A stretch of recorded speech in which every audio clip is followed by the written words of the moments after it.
हामी चाहिँ बन्दीपुरको उकालो चढ्दैछौँ है। बाटो चाहिँ यस्तो छ, तल चाहिँ पुरा भिरै भिर फेरि है। अब एक घुम्ती कटेपछि ठ्याक्कै त्यो बन्दीपुर आइपुग्छ। ल हामी चाहिँ फाइनली बन्दीपुर आइपुग्यो है।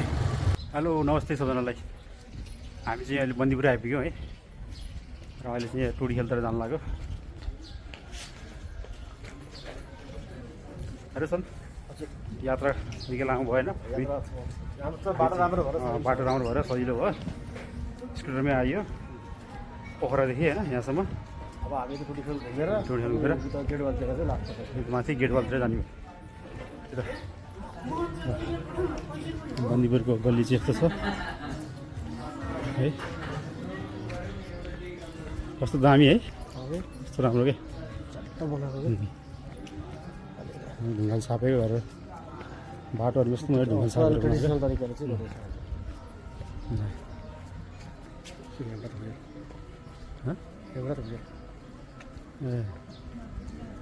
चाहिँ ड्रेसहरू भाडा पाइँदैछ है, यो लगाएर फोटोसोटो खिच्न पाइन्छ। यहाँ चाहिँ भाइरल हेमराज भाइ चाहिँ यहाँ बसेर दोकानमा बसेर चाहिँ गीत गाउँदै हुनुहुन्छ है। ल अहिले आउनु लाग्छ।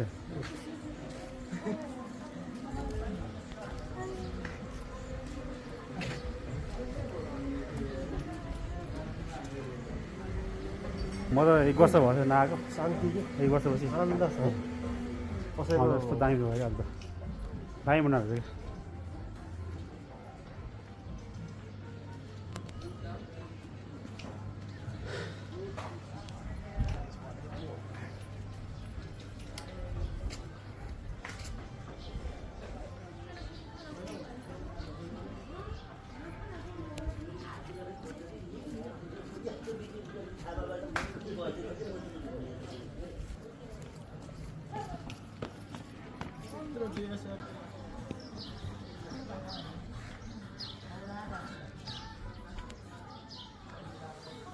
हामी चाहिँ यति बेला बन्दीपुरको टुडी खेलमा छौँ।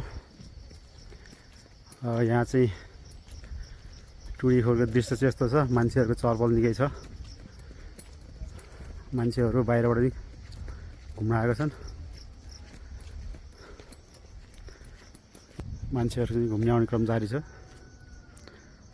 यो चाहिँ टुडी खेलको दृश्य र हामी चाहिँ यता छौँ।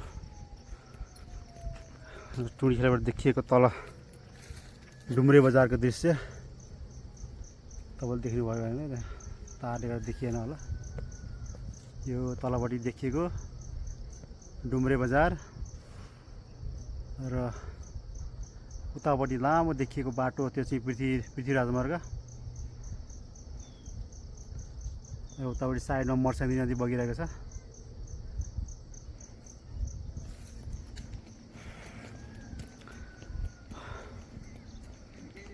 रमाइलो सजिलो जस्तो बन्दीपुर। तपाईँहरू पनि समय मिलाएर घुम्न आउनु होला। एकपटक लाइफमा जस घुम्नुपर्ने ठाउँ हो, सबैजना आउनु होला। म चाहिँ यति बेला यो बन्दीपुरको यो टुडी खेलबाट यो भ्यू पोइन्टबाट देखिने दृश्य तपाईँलाई देखाउन गइरहेको छु। हेर्नु होला है। ल हेर्नुहोस्, यो चाहिँ डुम्रे बजार, उता देखिएको यो पृथ्वी राजमार्ग, उतापट्टि साइडमा यो मर्स्याङ्दी नदी बगिरहेको छ, मर्स्याङ्दी नदी होइन।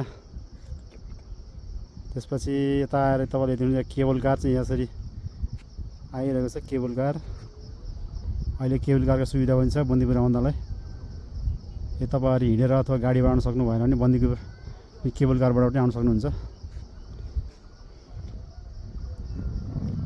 यताबाट चाहिँ टुडी खेल। धेरै समयपछि पानी परेर अलिअलि मौसम चाहिँ धमिलो भइरहेछ, त्यति क्लियर छैन, तैपनि दृश्य चाहिँ निकै राम्रो देखिरहेछ। हामी चाहिँ अब टुडी खेलबाट फर्केको होइन रोशन। अब मेन बन्दीपुर बजारतिर जाँदैछौँ। त्यसपछि हामी गइन्छ के अरे ग्रेट वाल भन्ने ठाउँमा छ। त्यहाँ अलि नयाँ बनाएको ठाउँ छ। लगभग चाइनाको ग्रेट वालको कपी गरे होला होइन, त्यस्तै होला, सेम त्यस्तै होला होइन। त्यहाँ जाने हो, त्यसपछि अनि हामी फर्किन्छ होइन। हजुर हामी चाहिँ यति बेला बन्दीपुरमा यो खाजा खान बसेको हेर्नुहोस् न। हजुर बन्दीपुरको टुर कस्तो रह्यो त? बन्दीपुरको आज एकदम राम्रो भयो, मौसमले पनि साथ दियो। अब हामी एकछिन अब यहाँ खाजा खाएर फेरि ब्याक टु पोखरा। एकछिनपछि अब यहाँ खाजा खाएर हामी चाहिँ फेरि ग्रेट वाल हेर्न जानेछौँ, त्यसपछि अनि हामी पोखरा फर्किन्छौँ होइन। हजुर त्यही बन्दीपुरको दृश्य चाहिँ यस्तो छ बन्दीपुर। सिजन अफ भएको हुनाले सायद मान्छे अलिक कम छ होइन सर। र सिजनको टाइममा हेर्दा मान्छे फुल हुन्छ यहाँ, ट्रेकिङ ठाउँ हुँदैन, लास्टै भरिभरा हुन्छ होटलहरू प्रायः।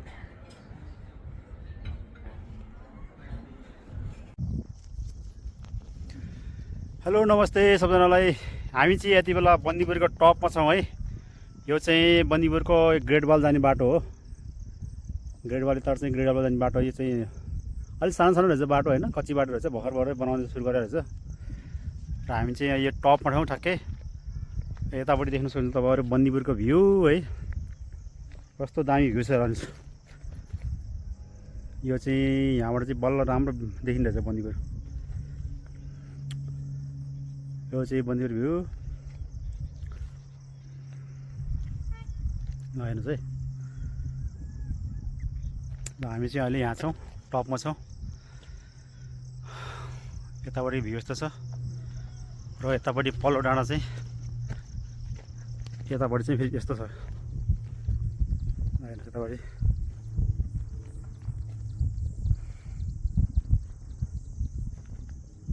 यतापट्टि कच्ची बाटो खोल्दै गरेको रहेछ। यो दमनतिर जाने बाटो होला सायद, दमन लिसिने बाटो होला। हामी चाहिँ अहिले यो पोइन्टमा छौँ।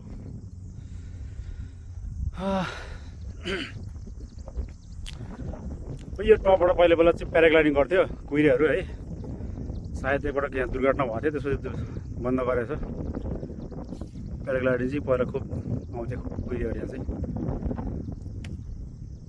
अहिले चाहिँ बन्द गरेको छ।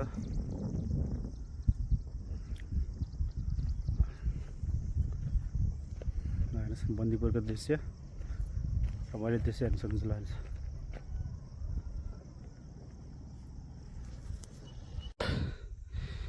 यहाँ चाहिँ बन्दीपुर घुम्ने आउने क्रममा यो ग्रेट वाल जाने बाटोमा यहाँ सानो एउटा भैँरा चाहिँ देखियो। यो उड्दैन हाम्रो पछि पछि हिँड्नुहुन्छ, पछि पछि हिँड्नुहुन्छ, नउड्छ। सायद हामीलाई बाटो देखाएको होला। ल अब जाने, आऊ आऊ। के भगेर चरा हो कि के हो चरा यो? यता भगेर जस्तो छ, उड्दैन बाटोमा।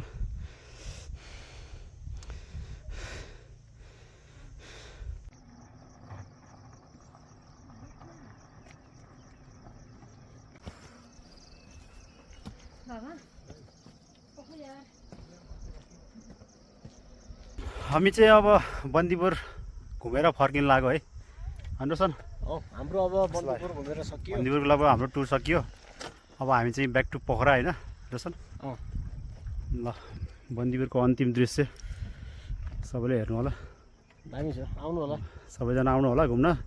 एकदमै राम्रो ठाउँ छ है। ल अहिले यताबाट चाहिँ यो ग्रेट वाल जाने बाटो छ, यो अलि लामो छ तर उकालो छ, हिँड्न सक्ने साथीहरू आउनु होला। अब हामी त हिँड्न सकिएन होइन, आधा बाटोबाट फर्क्यौँ। मान्छेहरू चाहिँ आउँदैछ जाँदैछन्, आउनु होला, भिजिट गर्नु होला एकपटक बन्दीपुर चाहिँ। ल हामी चाहिँ अब अहिले चाहिँ हाम्रो भिजिट सकेर अब ब्याक टु पोखरा हामी फर्किन लाग्यो होइन। ल अहिले यति नै, फेरि अर्को भ्लगमा नयाँ भिडियो लिएर आउने नै छु। त्यति दिनलाई by by, thank you very much.